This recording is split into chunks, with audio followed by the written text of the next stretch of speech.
যারা হাজবেন্ডের কাছ থেকে ডিভোর্স নিতে চাচ্ছেন, এই কথাগুলো আপনাদের জন্য। আমার শুরু থাকতে আমার বিয়ে হয়, বয়সটা কম ছিল, অল্প।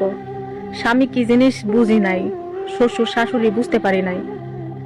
এখন যে বুঝটা বুঝি, যদি আগে বুঝটা বুঝতাম, জামাই যদি সিরা লেবুর রস লাগাইতো, তারপরও ডিভোর্সের নামটা, তালাকের নামটা মোহ লইতাম না।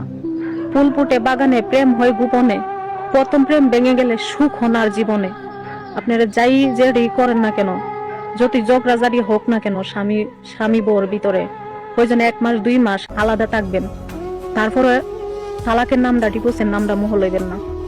একটা মেয়ে যখন ডিভোর্স হয়ে যা, জিন্দা লাশ হয়ে বাইসা তাই, ও বাইসা তাহার থেকে মরে যাও অনেক ভালো। সমাজের মানুষ, মা বাবার কাছে বুঝা, রাস্তাঘাটে গেলেই কতি কয় ওর সাথে চলিস না, ও যদি ভালো হইতো ডিভোর্স হইতো না। যেই বাঁচেন যেই মরেন, তালাকের নাম কোনো দিন মোহ লইেন না, কোনো দিনও সুখ হয় না। দ্বিতীয় বিয়ে যদি সুখ হয়, আবার ঠিক আগের মতো কষ্ট। ভুল করছি, আমি যদি আমার স্বামীরে পাইতাম, আর একবার যদি আমার জীবনে ফিরে আসতো, ওর পাওয়ার ধরে ক্ষমা চাইলাম। জান, আর একটা বার আমার জীবনে ফিরে আসো না প্লিজ, আর একটা সুযোগ দাও আমাকে। আমি তোমার হাতে পাও ধরি প্লিজ, আমি তোমার পাও ধরে মাফ চামু, ক্ষমা চামু যদি আমি কোনো ভুল করে থাকি।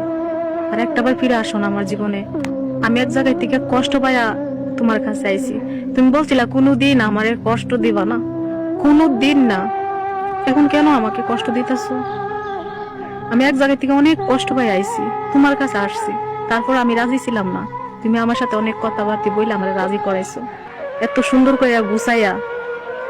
তুমি আমার শেষ আঘাতটা দিতেছো, টিকতে পারবো না, সইতে পারবো না আমি। তুমি আসো আমার জীবন, আর একটা বার ফিরে আসো। আমি তোমার অনুমতি দিব, তুমি বিয়ে করো, তারপরে তোমার রুমের এক কোনায় আমার ফালাই রেখো, সমস্যা নাই। ভালোবাসা দিতে হইব না, আমি তো প্রত্যেকদিন তোমার মুখটা দেখতে পারবো, এটাই আমার ভালোবাসা, এটাই আমার শান্তি। আমার আর কোনো শান্তির দরকার নাই। তারপরে তুমি আমার সাইরা যাও না। তুমি যদি বিয়ে করতে চাও, আমি নিজে গিয়ে তোমাকে বিয়ে করাইবো, সমস্যা নাই। তারপরে তুমি আমার সাইরা যাও না, আমি টিকতে পারবো না। আমি তোমার জায়গা, আমার কোনো কিছু ভালো লাগে না। ডিভোর্স হচ্ছে একটা অভিশাপ, যা ক্যান্সারের মতো, না আপনাকে বাঁচতে দেবে, না আপনাকে নতুন জীবন শুরু করতে দেবে।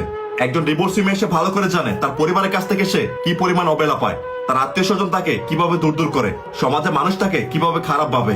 দেখেন, আপনার হাজবেন্ড যেমনই হোক না কেন, আপনি চেষ্টা করবেন আপনার সংসারটা টিকিয়ে রাখার জন্য। যদি আপনি মানিয়ে নিতে নিতে শেষ পর্যন্ত আপনি হার মেনে যান, আর না পারেন, তাহলে আপনি আপনার পরিবারের সাপোর্ট নিয়ে আপনি ডিভোর্সটা নেবেন। কারণ দিন শেষে আপনার নতুন জীবন শুরু করার জন্য আপনার পরিবার আপনাকে সাপোর্ট দিতে হবে। যদি সেই মানুষগুলো আপনার সাথে না থাকে, তাহলে দিন শেষে আপনার এই ডিভোর্সটা আপনার অভিশাপ হয়ে দাঁড়াবে। ডিভোর্স একটা সামাজিক রোগ, ক্যান্সারের মতো। এটা আপনাকে শুরুতে আনন্দ দেবে, আপনাকে শেষে ক্যান্সারের মতো চুষে খেয়ে ফেলবে। তাই আপুদেরকে বলবো, একটা ডিভোর্স আপনার জীবনে কখনো সমাধান আনতে পারে না। ডিভোর্স হচ্ছে সব থেকে লাস্ট অপশন। আপনি ডিভোর্স নেওয়ার আগে আপনি আপনার সর্বোচ্চ চেষ্টা করবেন।